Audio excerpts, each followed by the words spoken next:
দর্শক, এটি কোনো হলিউড মুভি সিন ভেবে আপনারা ভুল করতে পারেন, কিন্তু আদৌ এটি কোনো হলিউড মুভি সিন না।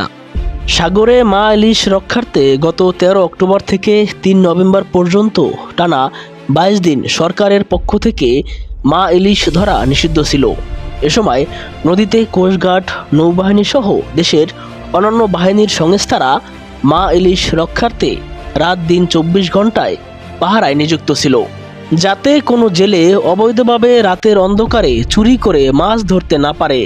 সেই ধারাবাহিকতায় গত 2 নভেম্বর ভোররাতে কিছু জেলে অবৈধভাবে নদীতে জাল ফেলে।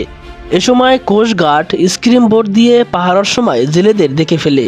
পরে জেলেদের ধাওয়া দিলে তারা জাল ফেলেই পালিয়ে যায়। সেই ঘটনার একটি ভিডিও সামাজিক যোগাযোগ মাধ্যমে প্রচুর ভাইরাল হয়।